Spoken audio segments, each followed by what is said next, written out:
है, संसार में अनंत जातियां हैं, अनंत वर्ण हैं। ये सारी चीजें जब श्री प्राणनाथ जी महाराज जी ने धाम में बता दी तो सुंदर सात ब्रह्मात्मा ने कहा श्री जी साहब जी मुझे वो संसार दिखा दो।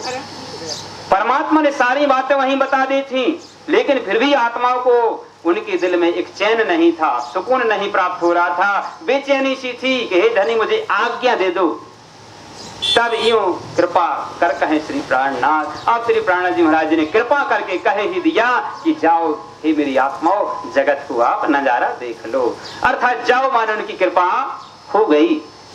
इस प्रकार से श्री जी साहब जी कहते हैं अब और सागर जो मेहर का आप कृपा जब हुई है तो कृपा के अंदर जब अपन चलेंगे तो संसार में ब्रह्मात्माएं आ गई हैं और संसार में आकर के श्री जी साहब जी ने कहा था कि संसार में जाना तो ठीक है लेकिन जगत को होशियारी से देखना, क्योंकि संसार में क्या है एक भुलौनी है।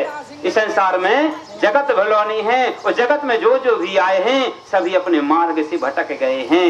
जो भी भूलने के चक्कर में पड़ता है वो अपनी मंजिल को अपने मार्ग को भूल जाता है। इसी प्रकार से हम ब्रह्मात्मा भी जगत में आए और जगत में आकर के हम अपनी मंजिल को अपने मार्ग को भूल चुके हैं। हमारा धनी कौन है, हमारा घर क्या है, हमें पता नहीं है। और यदि कोई बताने वाला ही बता रहा है तो हमें क्या लग रहा है, क्योंकि जो भूला हुआ व्यक्ति है, जो भुलौनी जिसके मुड़ पर लगी हुई है, उसे कोई सही मार्ग बताए तो उसे वो भी उल्टा लगने लगता है। इसका मतलब समझ जाना ये भूल के चक्कर में फंस गया है, इसके ऊपर भूलौनी का चक्कर है। इस प्रकार श्री जी साहब जी कहते हैं नींद निगोड़ी त्याग अर्थात सज्ञानता को भगा दे, शांति पूर्वक 2 मिनट बैठ करके चर्चा को श्रवण तो कर ले। इस प्रकार श्री जी साहब जी ने कहा और सागर जो मेहर का शोभा ले, जो कृपा जिसके ऊपर हो जाती है शोभा तो अति उसे प्राप्त हो जाती है।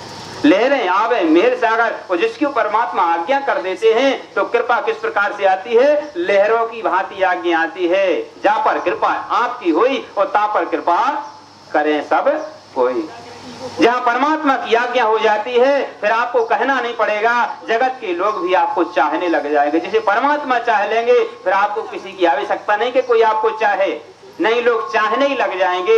इस प्रकार से जी साहब कहते हैं कि और सागर जो मेहर का शोभा तिले, शोभा तो उसी को प्राप्त होगी जिसके ऊपर श्री की कृपा है। और लहरें आवे मेहर सागर, मेहर की कृपा की लहरें सागरों की तरह ढकल करके आती हैं। खूबी सुख समय अर्थात किस प्रकार को लेकर के आएंगी, सुखों को साथ में लेकर के आती हैं।